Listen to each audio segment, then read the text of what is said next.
Patay po ang isang binatilong 13 anyos matapos mabundol sa EDSA busway. Sabi ng kaibigan ng biktima, saglit na huminto ang nakasagasang bus pero tumakas din kalaunan. Balita natin ni James Agustin. Nasawi ang 13 anyos na binatilyo matapos mabangga ng bus sa bahaging ito ng EDSA busway sa Dario Bridge sa Quezon City bago maghating gabi. Kasama noon ng binatilyo ang dalawa niyang kaibigan. Tumawid daw sila sa northbound lane ng EDSA papuntang busway. Kuha po sana kami ng kahoy panggatong. Hindi pa kami nakakuha, bigla na siya na ng bus. Sabay uminto yung bus, tumingin lang yung konduktor. Sabay inahabol ko yung bus. Sabay paghabol ko, hindi ko na siya nahabol. Labis na ikinagulat ng lola ng binatilyo ang pangyayari. Umaga pa sir, wala na siya sa bahay. Kasi nagtitinda kasi ako sir ng mga kakanin sa Muñoz. Pagdating ko rin, wala pa rin siya sa bahay.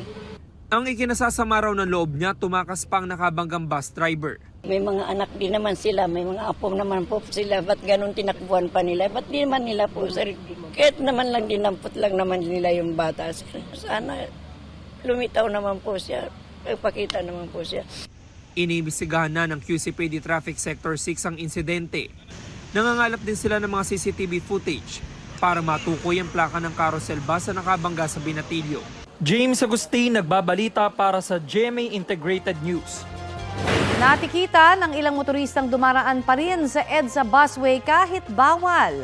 Sa isinagawang operasyon ng Special Action and Intelligence Committee for Transportation o SAIC sa Quezon City kaninang umaga, hindi po bababa sa 18 motorista ang nasita. Karamihan sa mga nahuli, mga nakamotorsiklo. Ilan sa kanila nadiskubring ilang taon nang hindi rehistrado at wala pang dalang ORCR. May natikitan ding ambulansya na may sakay naman na pasyente. Kabilang po ang ambulansyang may pasyente sa mga pupwedeng dumaan sa EDSA busway. Pero ang problema, wala siyang dalang travel ticket. Ayon po sa driver ng ambulansya, biglaan ang naging biyahe nila at hindi na nakakuha pa nito. Paalala po ng MMDA, piling sasakyan lamang ang pinapayagan sa EDSA busway gaya ng mga bus na pumapasada sa ruta nito, on duty ng mga ambulansya, fire truck, police car at iba pang mga service vehicles at sasakyan ng ilang matataas na opisyal ng gobyerno. Basta't masisigurado ang kaligtasan ng anak, payag na raw ang mga magulang ni Mary Jane Veloso na makulong pa rin siya sa Pilipinas. Payag na po ako. Gusto ko dahil makakauwi na po yung anak ko. Kaya lang, pagka nilipat po nila dito sana, dito sa safe na lugar po nila dalhin. Sakali kasing dumating na sa Pilipinas si Veloso, hindi sa kanilang tahanan sa Nueva Ecija siya ididiretso, kundi sa kulungan. Isa sa mga tinitinang pagdadalhan kay Mary Jane ay ang Correctional Institution for Women sa Mandaluyong. Nangangamba ang mga magulang ni Veloso dahil sa banta umano ng Anilay International Syndicate na nag-recruit noon sa anak. Ayon kay Indonesian Chief Minister for Law and Human Rights, Yusril Hiza Mahendra, hindi pinayagan ng kanilang Pangulo ang hiling ng gobyerno ng Pilipinas na pardon para kay Veloso na nasa death row sa Indonesia para sa drug trafficking. Pero dahil sa bago nilang pulisiya na transfer of prisoners, papayagan ang pagpapauwi sa kanya. Kahit walang death penalty sa Pilipinas, makukulong pa rin si Veloso at pagsisilbihan dito ang sentensya laban sa kanya. 5 sa 12 napaulat ang kumpirmadong nasawi dahil sa pananalasa ng mga bagyong Nika, Ophel at Pepito. Batay po sa pinakahuling ulat ng National Disaster Risk Reduction and Management Council, 11 ang kumpirmadong sugatan. May napaulat ding 4 na nawawala. Kinukumpirma pa yan ng NDRRMC. Umabot naman sa mahigit 2 bilyong piso ang kabuang halaga ng pinsala sa infrastruktura. Aabot po sa 2,000 mangingisda at magsasaka ang apektado ng huling 3 bagyo. Mahigit 700 ektarya ng taniman din ang nasira. Halos 2 milyong piso ang pinsala sa livestock, poultry at fisheries at halos 30 milyong piso naman ang kabuang halaga ng pinsala sa agrikultura.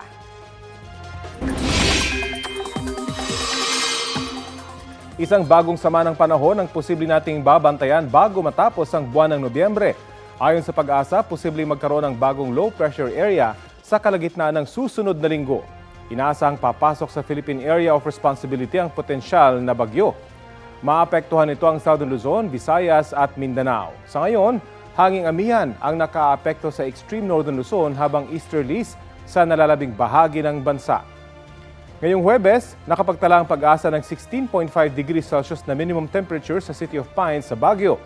24.4 degrees Celsius naman ang pinakamalamig dito sa Quezon City. Base sa rainfall forecast ng Metro Weather, asahan ng light to moderate rain sa ilang panig ng Northern Luzon, Aurora, Southern Luzon, Visayas at Mindanao. 3 dam dito sa Luzon ang patuloy na nagpapakawala ng tubig. Sa nakalipas na 24 oras, 2 gates ng Ambuclao Reservoir sa Benguet ang binuksan. Tig-isang gate naman sa Magat at Binga Reservoirs. Sa ibang balita, umabot na sa mahigit 112 million pesos ang nakuhang pera mula po sa mga binuksang vaults sa ni-raid na BPO company sa Bagak, Bataan. May paliwanag naman dito ang pamunuan ng kumpanya. Balitang hatid ni Salima Refran. Break open 12 of 14 safety vault inside the premises and to seize the... Sa bisa ng break-open order ng korte, pinagbubuksan ng 12 money vault sa sinalakay na BPO na Central 1 Bataan sa Bagak, Bataan. Ang mga hindi mabuksan ng access code ng kumpanya, binaklas ng Bureau of Fire Protection gamit ang portable spreader at iba pang equipment. Bulto-bultong pera ang nakita. Ang iba, nakabungkos na tigi 1 milyong piso at nakaplastic pa. May nakita ring mga US dollars at ibang currency. Nagpapatuloy yung inventory ng CIDG dito sa isa sa mga binuksang vault sa Central 1 Bataan. Bukod dun sa pagbibilang sa pera, ay nakakuha din sila ng mga dokumento na isa sa ilalim sa pagsusuri ng mga otoridad. Sinaksihan ang mga ito ng mga kinatawan ng PAOK, CIDG, AMLAC, maging mga taga-barangay at mga taga-Central 1 Bataan. Umabot sa mahigit 112 million pesos at 170,000 US dollars o abot sa halos 10 milyong piso ang nakuha sa 12 vault. Hindi pa kasama rito ang pera sa iba pang currency tulad ng Malaysian ringgit at Singapore dollar. 2 vault ang nauna ng binuksan ng i-raid ang BPO noong Oktubre na naglalaman naman na mahigit 30 milyong piso. Yung pera, operations po ito. It's a big company employing 1,600 employees. So, this money used for operations, for salary, for payment ng mga various suppliers, etc. We are here cooperating with the authorities. We are not hiding anything. Matatanda ang ni-raid ng mga otoridad ang BPO noong October 31 dahil sa mga sumbong na sangkot ito sa back-end operations sa mga illegal gaming at gambling platforms sa ibang bansa. Ayon sa PAOK, wala raw kaukulang permit mula sa PAGCOR ang BPO. Pinabulaanan naman ito ng pamunuan ng Central 1 Bataan. Salima Refran, nagbabalita para sa GMA Integrated News. Bagong-bagong balita, ipapadeport na pabalik ng Indonesia ang empleyado ng ni-raid na BPO sa Bagak, Bataan na isa palang wanted na money launderer. Batay sa inilabas na summary deportation order ng Bureau of Immigration, sangkot ang dayuhan sa online gambling. Siya ay isang team leader at operations manager ng Central 1 Bataan. 1.5 taon na raw nag-ooperate sa bansang dayuhan ayon sa Indonesian Police Attaché na narito sa bansa. 900 billion rupiah o halos 4 na bilyong piso na raw ang nakukulimbat niya. Nauna nang sinabi ng Central 1 Bataan na hindi nila alam na pugante pala mula sa ibang bansa ang dayuhang nagtrabaho sa kanilang BPO. Wala pang pahayag ang dayuhan. Patay ang isang magnanakaw habang sugatan ng kanyang kasabwat matapos na makipagbarilan sa mga pulis sa Cabanatuan, Nueva Ecija. Sa Mangalda naman dito sa Pangasinan, natupok ng apoy ang 2 bahay dahil umano sa naiwang cellphone na naka-charge. Ang mainit na balita hatid ni CJ Torida ng GMA Regional TV. Dombleng dagok ang sinapit ng magkapitbahay sa Barangay Palwa sa Mangaldan dito sa Pangasinan. Binaha na sila dulot ng pananalasan ng mga bagyo. Nasunugan pa. Biglang may sumabog na malakas. Tsaka nakita ko yung apoy is nandyan na sa bubong. May pumutok nga. Yung cellphone siguro ni Mama ang sumabog, naka-charge. Nagtulungan ang mga residente at bumbero para maapula ang apoy sa 2 bahay at hindi na kumalat pa. Hindi kasi nakapasok ang fire truck dahil sa makitid na daan papunta sa lugar. Nananawagan ng tulong ang mga biktima lalo't wala silang naisalbang gamit maliban sa mga damit na nakasampay sa labas ng bahay. Kinukumpirma pa ng mga bumbero ang sanhi ng apoy. Sa Tagkawayan, Quezon, patay ang isang magsasaka matapos matabunan ng gumuhong lupa sa barangay Mapulot. Ayon sa kaanak ng nasawi, sinira ng bagyong Christine ang lupang sinasaakan niya. Para makahanap ng pagkakakitaan, nagmina ang biktima at dalawa niyang kasama. Ngunit gumuho ang lupa dahil lumambot ang lupa sa lugar dulot ng mga nagdaang bagyo. Nakaligtas naman ang dalawa niyang kasama. Sa Cabanatuan, Nueva Ecija, patay ang isang hinihinalang magnanakaw matapos makipagbarilan sa mga pulis. Ayon sa investigasyon, pinasok ng sospek na namatay at kanyang kasama ang isang bahay at kinuha ang ilang gamit doon. Pero nakita sila ng caretaker sa CCTV at itinawag iyon sa pulisya. Habang papalapit daw ang mga otoridad sa bahay, doon na sila binaril ng mga sospek. Gumanti ang mga pulis kaya namatay ang sospek. Dinala sa ospital ang kanyang kasama na sugatan matapos magtangkang tumakas ngunit sumabit sa yero. Na-recover naman ang mga gamit na tinangay ng mga sospek. Mahaharap siya sa karampatang kaso. Wala siyang pahayag. Si Jay Torida ng GMA Regional TV. Nagbabalita para sa GMA Integrated News. Isang SUV naman ang nagliyab sa kalsada sa Lawag, Ilocos Norte. Batay sa investigasyon, isang residente ang nakapansin na umaapoy ang harapang bahagi ng sasakyan kaya sinenyasan niya ang driver na huminto. Gumamit sila ng buhangin at mga halaman para maapula ang apoy. Tuluyan niyang naapula nang dumating ang mga bombero. Ayon sa driver, nagpaayos siya ng ilaw ng kanyang sasakyan at pauwi na sana nang mangyari ang insidente. Wala namang sugatan. Nag-reunion ang mga miyembro ng One Direction sa libing ng yumao nilang bandmate na si Liam Payne. Naroon sina Harry Styles, Zayn Malik, Louis Tomlinson at Niall Horan. Nakibahagi sila sa private church service para kay Liam sa St. Mary's Church sa London Metropolitan Area. Kasama ang pamilya at iba pang kaibigan ng singer. Nakiramay rin ang ilang Directioners. Sa Wolverhampton na hometown ni Liam, nag-alay rin ng mga bulaklak at nagbigay ng teddy bears at pictures sa memorial doon bilang tribute sa British singer. Noong isang buwan nasawi si Liam matapos mahulog mula sa balkonahe ng isang hotel sa Buenos Aires, Argentina. Patuloy ang investigasyon at prosecution kaugnay nito. Update po tayo sa inaasahang pag-uwi sa Pilipinas ng Pinay sa death row ng Indonesia na si Mary Jane Veloso. Kausapin natin ang isa sa mga abogado niya na si Attorney Edre Olalia. Magandang umaga at welcome po sa Balitang Hali.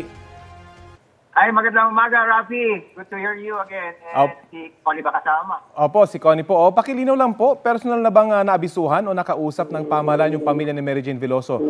Kaugnay po sa pagbabalik bansa niya. Ay, as of now, I would not know that. Pero kahapon sabi nila hindi pa daw nababalita sa kanya kasi nag-uusap pa na yung dalawang pamahalaan ng Indonesia at saka ng Pilipinas. Pagkamat kaninang umaga, kausap ko si Tatay Cesar. At hindi pa rin nga daw nila nakakausap. Kasi hindi ganun kadali, nasa death row siya. So maraming protocols siya bago makausap si Mary Jane. Opo. Kayo po bilang abogado, ano na pong alam nyo tungkol sa usapan? Ano na yung magiging kondisyon sa pagbabalik bansa ni Mary Jane Veloso? Ay, sa totoo lang, kung ano marahil na alam nyo, ay yun na rin ang alam namin dahil pinagbabatayan lang namin ay public statement ng Indonesia at saka Philippine government. Kasi naunawaan naman namin na nag-uusap pa naman sila para ipinal yung lumalabas na napagkasunduan na in principle, no? Ang naayos na lang yung mga detalye saan, kailan, paano. So, natunghayan ko rin yung yung mensahe ng Chief Ministro nila sa Indonesia kagabi na sinasabi nga na ang pangkalahatan lang naman na inigiling nila ay kilalanin, respetuhin yung kanilang legal system ukol sa conviction ni Mary Jane. Pangalawa ay yung gastusin, no? Pagpalipat na napipintang paglipat niya sa Pilipinas ay dapat akuin ng gobyerno natin. At pangatlo, batay nga doon sa mensahe ng ministro ng Indonesia ay re-respetuhin nila anuman ang magiging kapasyahan ng gobyerno natin kapag nailipat na siya.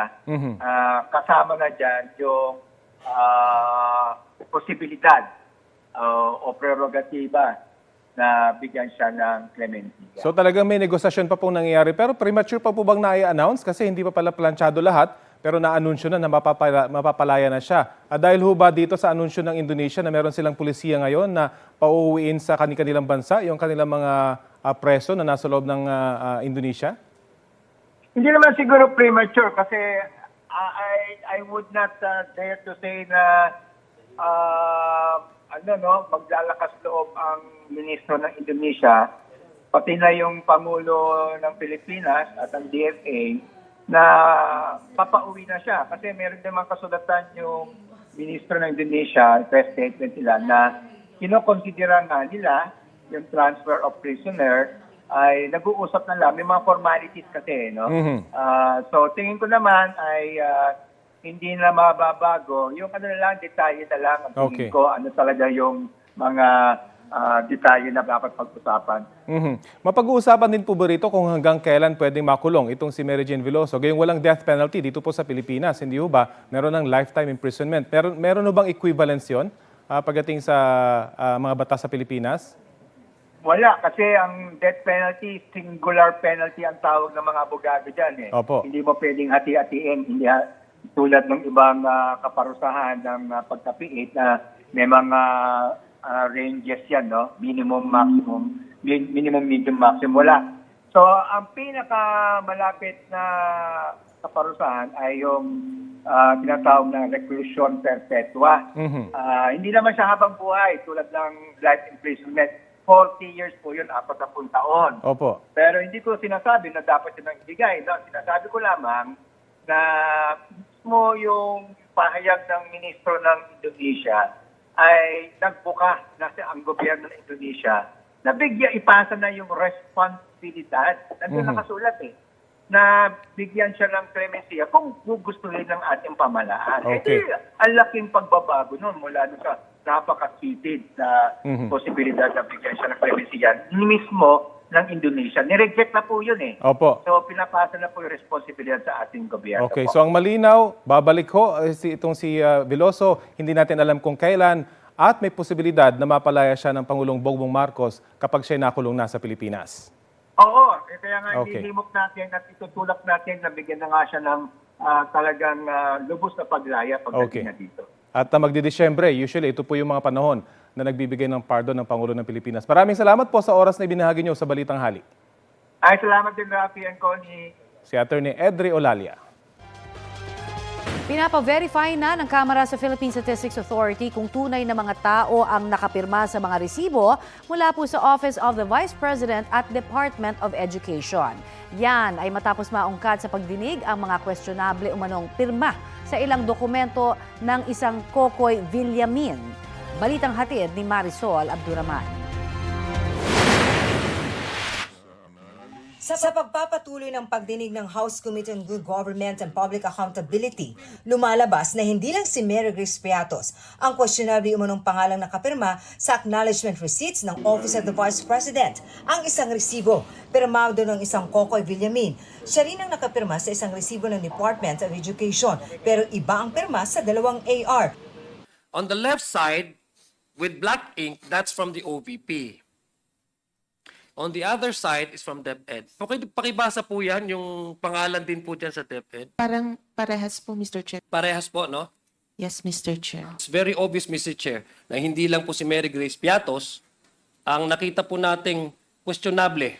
Nakikita din po natin na may mga acknowledgement receipts, Mr. Chair, na pare-pareho yung pangalan, na magkakaiba yung date, na magkakaiba yung kanilang pirma, Mr. Chair. Pinuna rin ng mga mambabatas kung paano nakapag-disburse ang dating DepEd Special Disbursing Officer na si Edward Fajarda sa maraming lugar sa bansa sa loob lang ng isang araw noong February 21, 2023. Ayon kay Congressman Royce Gutierrez, noong February 21, 2023, isang araw matapos makapag-encash ng 37.5 million pesos si Fajardo, lumabas sa acknowledgement receipts na nakapag-disburse si Fajardo sa 7 magkakaibang lugar sa bansa. Malolos, Davao, San Francisco, Agusan del Sur, Makati City, Negros Oriental, Negros Occidental, and Davao City. In Pasig po na encash, and immediately the next day, he traveled to these 7 places and have these 7 ARs. Did this not raise a red flag of the impossibility of this occurring? Well, it does, sir. Although... At ayon pa kay Congressman Royce Gutierrez, noong March 15, umabot sa 26 ang mga disbursement ni Fajardo sa magkakaibang lugar sa Luzon, Visayas at Mindanao. Attorney Camora, let's give him a helicopter. I don't think he'll do that in one day. So it really raises a question. How did SDO certify and say that he personally disbursed this? Gusto ngayong paberipika ng Kamara sa Philippine Statistics Authority kung may mga tunay na tao ang nakapirma sa mga AR. Ire-refer din ito sa NBI at PNP para masuri ang mga pirma. Isa si Fajardo sa mga opisyal ng OVP na hindi sumipot sa pagdinig sa kabila ng pagkaka-cite in contempt ng komite. No-show rin sina dating Deputy Assistant Secretary Sunshine Chari Fajardo, OVP Special Disbursing Officer Gina Acosta, at Assistant Chief of Staff and Bids and Awards Committee Chair Lemuel Ortonio. Si Ortonio muling ipinakontempt ng komite at iniutos na makulong sa bikutan sa loob ng 10 araw. Sumulat umano si Ortonio na pupunta siya sa hearing at hiniling na alisin ang contempt order laban sa kanya, pero di siya dumating. Hindi dumulo sa pagdinig si Vice President Sara Duterte na dati nang nagsabing nasasayang lang ang kanyang oras dahil hindi naman daw siya tinanong nang huli siyang dumalo rito. Dati nang sinabi ng bise na walang maling paggamit sa kanyang confidential fund. Ganito rin ang sinabi ng bise sa kanyang sulat sa komite, pero sabi ng komite hindi nila tinanong ang bise nung dumalo ito dahil hindi naman daw siya under oath. Makailang beses din daw nilang inibitahan ang Vice President.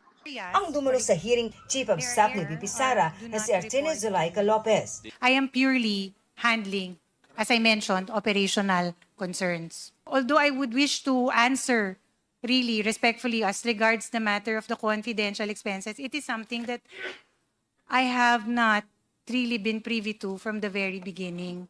Lumabas sa pagdinig na sinulatan ni Lopez ang Commission on Audit para sabihan itong huwag sundin ang sabina ng Kamara na nagpapasumiti ng mga audit report nito tungkol sa confidential funds ng OVP.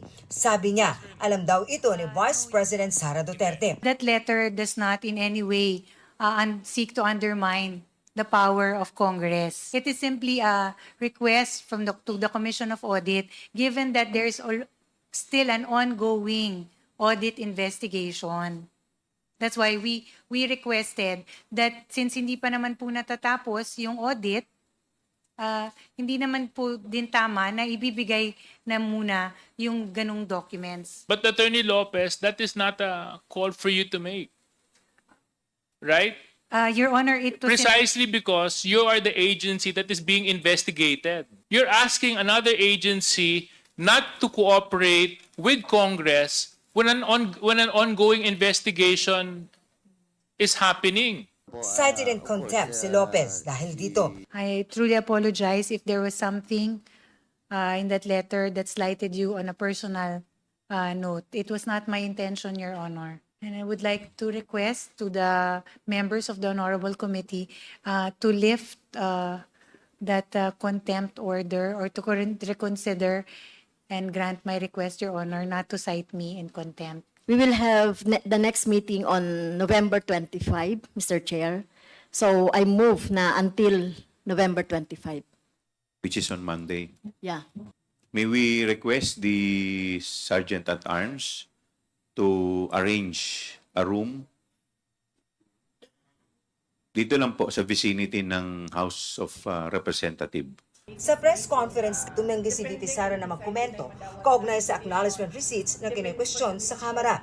Ayon sa bise, hindi pa niya nakikita ang mga sinasabing resibo. Hindi raw kasi dumaan sa kanya ang mga liquidation documents. Hindi na rin daw gagawa ng karagdagang sagot sa komite ang bise. Bahala na raw ang mga kongresista sa kanilang gagawin. Hindi rin daw niya pinipigilan ang mga empleyado ng OVP na dumalo sa mga pagdinig.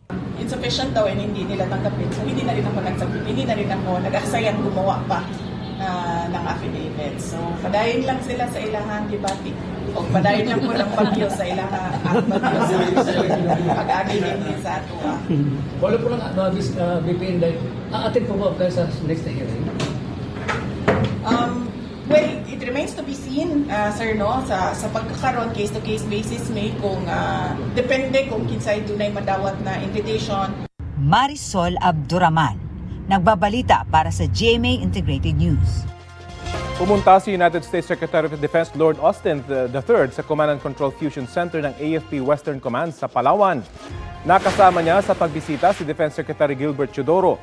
Pinasalamatan ni Austin ang mga sundalong Amerikano na bahagi ng tinawag niyang US Task Force Ayungin. Sabi ng Armed Forces of the Philippines, malaking ambag ang ibinibigay na technical assistance ng mga tropang Amerikano roon.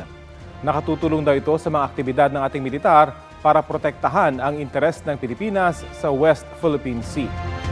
Ayon naman sa US Embassy rito sa bansa, pinapatibay ng Task Force Ayungin ang ugnayan at interoperability ng Pilipinas at Amerika. Sugatan ang 9 na katao kabilang ang ilang estudyante matapos mabundol ng tricycle sa Bacolod City. Sa Iloilo City naman, patay ang isang lalaki matapos pagbabarilin ng riding in tandem. Ang mainit na balita hatid ni Nico Sireno ng GMA Regional TV. Tinatahak ng cement mixer truck na yan ang isang highway sa Mandaue, Cebu. Makikita sa CCTV na unti-unting bumubuho sa kalsada ang karga nitong semento sa discharge chute nito na ikinabigla ng ibang motorista. Abog naman kayo na nakakos na dyan kanang heavy traffic ba? Nya kanang diriyot na mga disgrasya mga motorista kay nanggahi naman tong mga aggregates. So delikado jud kayo maslide nganana ba so mo tong pag mga hapon nag-deploy mi dito og katong mga water tanker. Ayon sa driver, hindi niya napansin na nagkaroon ng problema ang truck habang papunta sila sa isang construction site sa Cebu City. Humihingi siya ng dispensa sa nangyari pero na-isyuhan pa rin ng traffic violation ticket. Makikita sa CCTV ang pagdating ng isang tricycle sa isang kalsada sa Iloilo City. Huminto ang tricycle, bumaba at tumakbo ang isa sa mga sakay nito. Saka dumating ang riding in tandem at binaril ang naiwang lalaking pasahero sa tricycle. Mabilis ding umalis ang tricycle driver. 3 tama ng bala sa ulo at likod ang natamo ng nasawing biktima. Base sa record ng kabilang barangay, nasangkot siya noon sa ilang gulo. Case na ni siya namon diri sa Kalumpang. Ang involvya pamato, panghaboy botelya sa dalan, rambol, may case man isa sa pagbuno, lagsanay kutsilyo. Tumangging magpa-interview ang pamilya ng biktima. Inaresto ng Molo Police ang nakatakbong pasahero. Base sa salaysay niya, pinapunta nila ng kanyang kausap ang biktima sa boarding house para doon gawin ang krimen. Arestado na rin ang kausap niya na itinuturing ngayon na pangunahing suspect. Inihahanda na ang kasong murder laban sa kanila at 2 pang kasabwat. Dating alitan o kaya'y transaksyon sa iligal na droga ang tinitingnan na motibo sa krimen.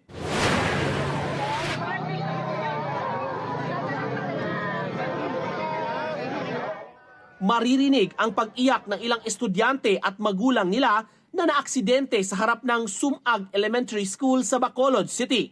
Ang ilan sa 9 na sugatan makikitang ginagamot dahil sa mga sugat sa iba't ibang bahagi ng katawan. Nasa pedestrian lane ang mga biktima nang mabundol ng tricycle na minamaneho ng isang senior citizen. Ang asawa ko ya motong do hindi kagiyo kay ang baba di wasak di. Tapos ang telya utod gid do na kwan sa extreme asen utod gid. Ti kinanglan stainless gid. Panawagan ko tani nga kung sino may kabubutuan nga kwan. Maoperan tani ako na sawa law. Nga idawon sa kwan sa ospital lang. Kay pigado mga. Ayon sa pulisya, posibleng nawala ng control ang driver. Pansamantalang na-detain ang driver pero nakalaya rin. Pinag-iisipan pa kasi na makaanak ng mga biktima kung magsasampa sila ng reklamo. Pinuntahan ng GMA Regional TV ang bahay ng driver pero nagkataong wala siya sa kanyang bahay. Nico Sireno ng GMA Regional TV, nagbabalita para sa GMA Integrated News. Tinambangan ng isang military truck na dumaan sa Tipo-Tipo, Basilan. Makikita ang mga tama ng mga bala sa sakyan na gamit ng 45th Infantry Battalion. Nakaganti pa ng putok ang mga sundalo hanggang sa makatakas ang mga sospek. Sugatan ang 2 sa 8 sundalong sakay ng military truck. Tinutukoy pa ng militar kung anong armadong grupo ang kinabibilangan ng mga sospek. Muling binigyang pagkilala ng Catholic Mass Media Awards ang ilang programa at coverage ng GMA Network. Kabilang po dyan ang GMA Regional TV 1 Mindanao na tinanggap ng kasama nating si Sara Hilomen Velasco. Yan at ang iba pang Kapuso awardees sa balitang hatid ni Jamie Santos. Sa television category, binigyan ng Special Citation Best News Program ang One Mindanao ng GMA Regional TV. Maraming salamat po sa CMMA. Ito po ay alay namin sa lahat ng mga Mindanaoan na nagbahagi ng kanilang kwento sa amin. Best Public Service Program ang Kapuso Mo, Jessica Soho. Best Adult Educational Cultural Program ang Agripreneur. Ang The Voice Generations bilang Best Entertainment Program. Best Drama Series ang Lilet Matias at Torny Atlo. At Special Citation para sa Best Drama Series, Program category ang Magpakailanman. Sa online category, Best News Coverage ang A Constitution Named Freedom, The Interim Charter under Cory Aquino, nina Lianes Capanti at Hannah Borday ng GMA News Online. Nakuha rin ng GMA News Online ang Best Investigative Report para sa Wombs for Rent ni Marco Romas. Sa radio category, Best Business News ang DZBB Super Serbisyo, Trabaho at Negosyo ng Super Radio DZBB 594. Ang ganito pong klase ng parangal ang mas higit na nagpapalakas sa amin para magampanan po namin yung aming tungkulin na pagbibigay ng serbisyo totoo. Present sa awarding si Manila Archbishop Jose Cardinal Advincula. May these awards motivate you to produce more uplifting content and pursue more projects that will spread the good news of God's love for humanity. Jamie Santos, nagbabalita para sa GMA Integrated News. Natagpo ang pagala-gala ang leon na yan sa lungsod ng Ciudad Juarez sa Mexico. Matapos i-report ng mga residente, pinagtulungang hulihin ng mga bombero, sundalo at mga pulis ang leon at inilagay sa kulungan. Sa ulat po ng mga opisyal, 8 buwang gulang ang babaeng leon na nasa maayos naman na kondisyon. Pansamantala itong mananatili sa isang wildlife shelter para sumailalim sa medical check-up. Nakatakda na po ang canonization para sa tiniguriang God's influencer na si Carlo Acutis. Inanunsyo ni Pope Francis na sa April 25 hanggang 27 sa susunod na taon ang seremonya para maging ganap ng santo si Blessed Carlo Acutis. Kasabay niyan ang pagdiriwang sa Jubilee for Adolescents ng mga Katoliko. Si Acutis ang kauna-unahang magiging santo mula sa henerasyon ng mga millennial.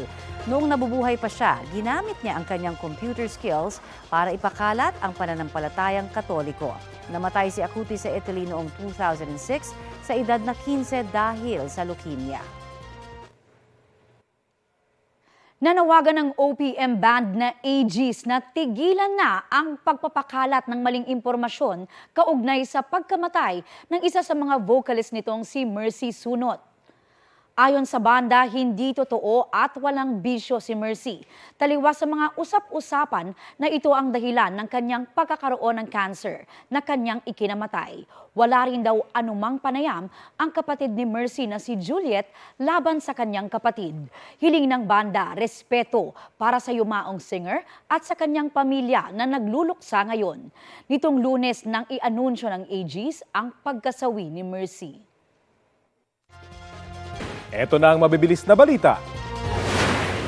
Sumiklab ang sunog sa isang residential building sa Barangay Western Bikutan sa Taguig. Hindi bababa sa 5 pamilya ang apektado. Ayon sa Bureau of Fire Protection, pasado alas 7 kaninang umaga, nagmula ang apoy sa ika-4 na palapag ng residential building. Naging pahirapan ang pag-apula dahil sa problema sa supply ng tubig. Inaalam pa ang sanhi ng apoy at halaga ng pinsala. Walang sugatan sa sunog. Arestado sa bisa ng warrant of arrest ang isang lalaking wanted sa carnapping sa Barangay Rosario, Pasig. Naging pahirapan ang pag-aresto sa akusado dahil iba na raw ang itsura niya ngayon kumpara noon. Ayon sa mga pulis, marami nang nanakaw na motor ang akusado sa ilang barangay. At ang huli niyang nabiktima, ang kaibigan niya. Kumikita raw ang akusado sa pagbebenta ng parte ng mga motorsiklong ninakaw. Wala siyang pahayag sa media pero inamin niya sa mga pulis ang krimen.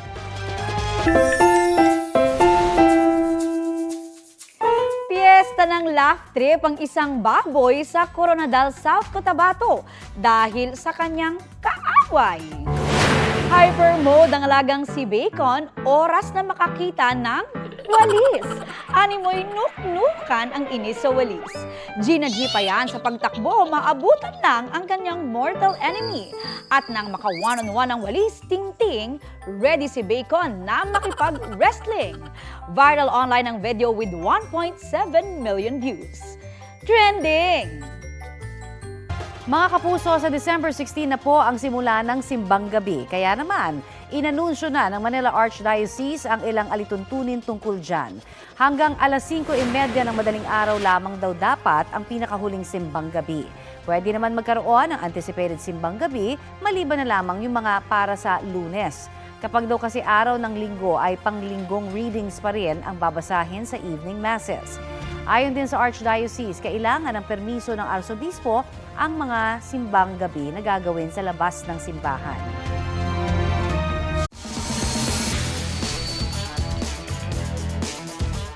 Nagretiro na sa professional scene ang 22-time Grand Slam winner na si Rafael Nadal. I've been very lucky that the life gave me the opportunity to live unforgettable experiences because of tennis. No, so I just want to be remembered as a good person and a kid that follow their dreams and achieve more than what I ever did. Naging emosyonal ang King of Clay nang alalahanin ng kanya naging journey na nagsimula noong siya'y 4 years old pa lang. Gusto pa sana niya maglaro ng tennis pero hindi na raw kaya ng kanyang katawan sa edad na 38. Kailangan daw niya itong tanggapin. Nagpasalamat din siya sa kanyang pamilya, nakatrabaho at fans na naroon din sa event. Kabilang naman sa mga nagpaabot ng mensahe ng pasasalamat kay Nadal, si Filipina tennis player Alex Ayala na nag-aral din sa Academy ng tennis legend. May light projection naman na pagpupugay kay Rafa malapit sa Eiffel Tower sa Paris, France. Sa kanyang 22 Grand Slam wins, 14 ang nakuha niya sa French Open o ang torneo na nilalaro sa clay court. Ito ang GMA Regional TV News. Nang dahil lang umano sa matalas na titig, sinaksak ng isang lalaki ang kanyang kuya sa barangay Kamputhaw dito sa Cebu City. Batay sa investigasyon, nagalit ang sospek nang titigan siya ng kanyang nakatatandang kapatid. Doon na siya kumuha ng kutsilyo at sinaksak ang biktima. Sugatan ng 67 taong gulang na biktima. Ayon sa pulisya, posibleng gumagamit ng iligal na droga ang naarestong sospek na nahaharap sa reklamong frustrated homicide. Wala siyang pahayag. Nakakulong na sa Lapu-Lapu City Jail ang 16 na dayuhang nagpapatakbo umano ng iligal na pogo sa lungsod. Ibinilig dito sa Cebu ang mga dayuhan noong November 11 mula sa Presidential Anti-Organized Crime Commission o PAOC sa Pasay City, kung saan sila unang ikunulong matapos ang raid sa Pogo Hub noong August 31. Ayon sa mga opisyal ng Bureau of Jail Management and Penology, inilipat ang 13 lalaking akusado sa male dormitory habang nasa female dormitory ang 3 babaeng akusado. Hindi pinayagan ng media na makita ang mga akusado, pero tiniyak ng BJMP na wala silang ibinigay na special treatment. Nahaharap sila sa kasong qualified human trafficking. Patay naman ang isang motorcycle rider matapos na bumangga sa poste ng ilaw sa Pinili, Ilocos Norte. Base sa investigasyon, nawala ng kontrol sa motor ang 24 anyos na babaeng rider bago tumama sa poste. Nagtamo siya ng matinding sugat sa ulo at iba pang bahagi ng katawan. Dinala siya sa ospital pero idineklarang dead on arrival. May na-recover na helmet malapit sa pinangyarihan ng disgrasya pero hindi raw sigurado ang mga pulis kung suot ito ng biktima. Nang ibabaw ang husay at galing ng ilang atletang Pinoy sa 11th SICC Marigold Jumbo Doubles Tournament 2024 sa Singapore. Nanalo ng tig-isang gold at silver medal sa mixed doubles at women's doubles event ang Kayod Pilipinas sa larong squash. 2 bronze rin ang kanilang naiuwi sa mixed doubles at men's doubles event. 1 gold, 2 silver at 1 bronze naman ang naiuwi ng Smash Pilipinas, ang ating mga pambato sa badminton sa Bahrain International Series 2024. Nagwagi rin ang koponan ng silver medal sa women's doubles sa Lining International Series 2024 sa Vietnam. Good job! Palapit na po ang countdown, mga kapuso. 34 days na lang, Pasko na. Lapit na. Ganito ang Pasko na paandar sa ilang lugar sa Calabarzon. Kambal na giant Christmas tree ang pinailawan po sa 2 plaza sa Calamba, Laguna. Kabilang ang mga yan sa iba pang Christmas tree na pinailawan rin sa iba't ibang bahagi ng syudad. Dagsa ang mga tao na nag-enjoy rin sa mga food stall at grand fireworks display. Sa katabing probinsya ng Batangas, bida rin ang Christmas tree sa isang hotel sa Malvar. Tad-tad ito ng ornaments na starfish, seashells, pearls at iba pang sea creatures. Iba rin talaga kapag may mga ganyang paandar, bawat lugar, di ba? Correct. Basta, kumbaga, pinaiigting yung kapaskuhan, di Ramdam ba? na ramdam ang Oo. Christmas spirit. Vibes, At oo. syempre, may mga kumikita dahil may mga food stall. Parang reunion na rin, hindi ba? Sa mga magbabarkada, yun ang kanilang tagpuan. Punta tayo sa Christmas tree. Yun ang masaya, may Oo. pagkain pa. Oo. Basta gano'n man kapayak, sabi nga yung mga selebrasyon natin, ang importante, huwag natin kakalimutan yung mga sinalanta ng bagyo. Ayan. At ito po ang Balitang Hali. Bahagi po kami ng mas malaking misyon. Ako po si Connie Season. Rafi Timo po. Kasama nyo rin po ako, Aubrey Carampel. Para sa mas malawak na paglilingkod sa bayan. Mula sa GMA Integrated News, ang News Authority ng Filipino.